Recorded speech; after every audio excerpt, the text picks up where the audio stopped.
What's poppin', yo? Welcome back to another YouTube video, and today we're taking a look at one of my personal favorite animes from 2023 in the live-action movie, which came out in the same year on Netflix.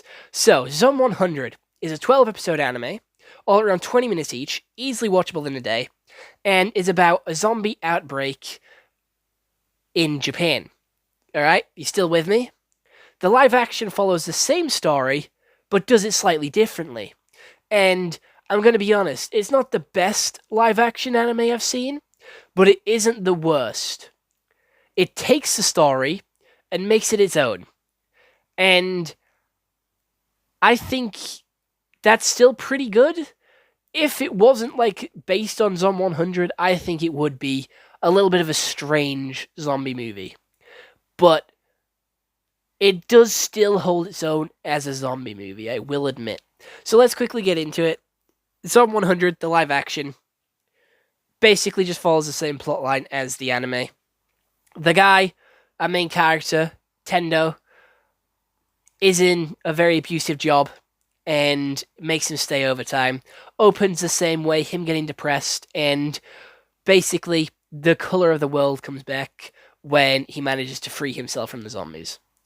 It's not as colorful as the anime, and I didn't expect it to be, but that was one of the biggest charms of the anime. I liked the charm of it being very colorful, very out there, very wild. However, the story completely swaps up from here.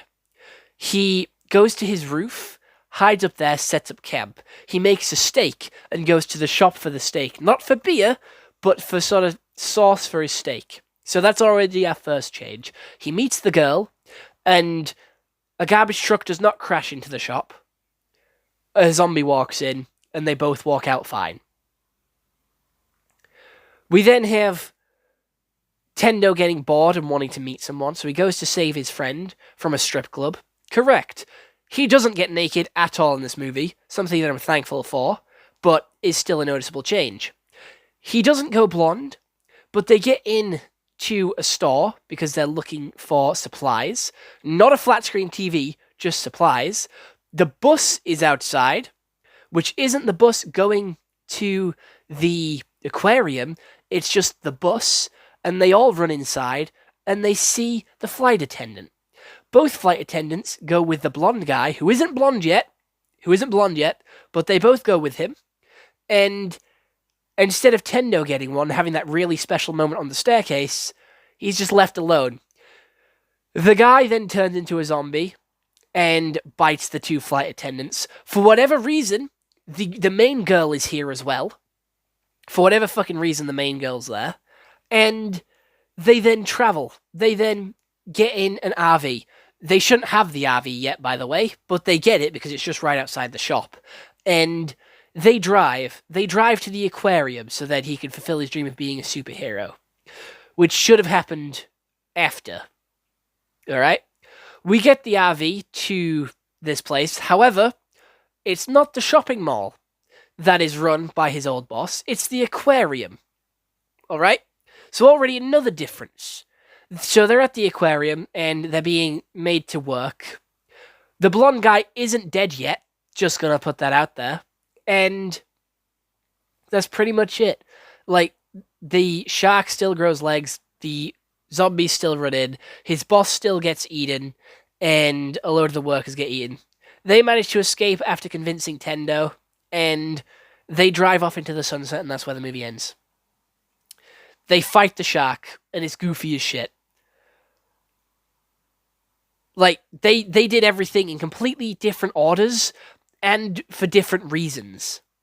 Which, again, makes this movie stand out and makes it its own movie and taking it not as a one-to-one, but its own adaptation of the anime. It's it's taking what the anime is and making it its own. Is it better than the anime? I'm going to say no, because I did like the bright, colorful nature of it. It made it seem there was a bigger contrast with how he saw the world's grayscale when all of his happiness and joy was sucked out in this sort of corrupt, disgusting, sort of manipulative company.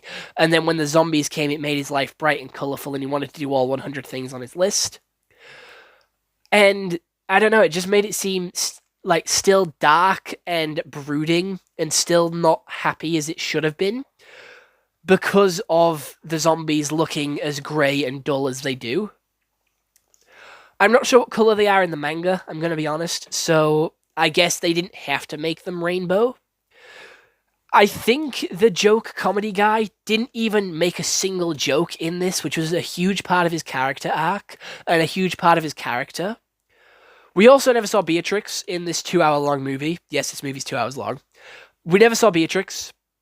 That's fine. It only covered half of season 1, which was like 6 episodes, which the anime did it way quicker and went into a lot more detail with it. Just putting that out there. The anime did it better in that attempt. The shark suit was cool. I liked it. And I am going to put it out there that the shark was goofy as shit in live action. Like, it was going to be goofy as shit. There was no way not to make the shark goofy as shit. Like, just with how it was written and how it just was. There is no way you can give a shark with legs running around an aquarium, hunting people down, not look goofy as shit, anime or live action. However, I do think that they took out a load of things that were good about the anime, like the garbage truck crashing into the building to sort of show how prepped and how prepared the main girl was, or how they changed the comedy guy getting naked every time, obviously to avoid a lot of fucking stuff like that. However, there was naked people in the strip club, so I don't get why he couldn't have stuck with the comedy aspect.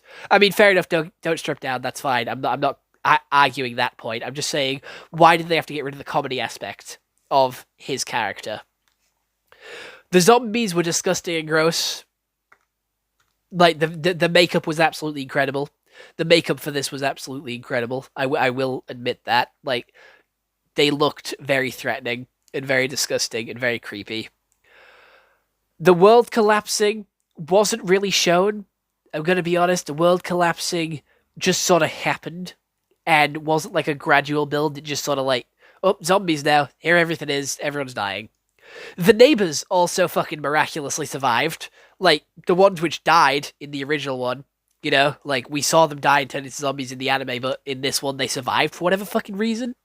I don't know. They're alive. That's good for them. I'm proud of them. In some universe, in some dimension, some version of this show that they survive. And yeah, I'm just a little shocked because they never went shopping for the RV, which was like a huge point and a huge sort of thing on his list. They just sort of found it, which seems kind of like coincidental and more of like a, oh, it's just on the street. It helps move the story along. Like, realistically, how many camper vans are on the street in Japan? Realistically, I don't think it's that many. So their look of finding this is absolutely fucking immaculate. The character designs are very boring and they do blend into the background characters. Like, they don't stand out at all. Like, their outfits. Like, Tendo normally has like this bright green coat on, which makes him stand out. However, in this, he was wearing a blue jacket. And obviously, the funny man, the blonde-haired one, obviously he stood out with his blonde hair, but he normally had like a flannel shirt on, like a Hawaiian shirt. So he stood out. But he did still wear a Hawaiian shirt. It was just dull, and it didn't stand out as much as it did. But I just think like that's because the movie isn't going to be as bright, cheerful, and colourful as the show, obviously because it's animation and you can make it brighter and more colourful than you can with this live action. It's still a good movie. If I didn't watch Zom 100, the anime, I think I'd have enjoyed this a little bit more than I did. However, I wouldn't have enjoyed it as much as I enjoyed the anime. I still think the anime is a lot better. However, this movie could stand on its own if the anime didn't exist. I am going to give it a 5 out of 10. I think it's a very mid-movie. It still has some of the best sort of aspects of the show, but not all of them.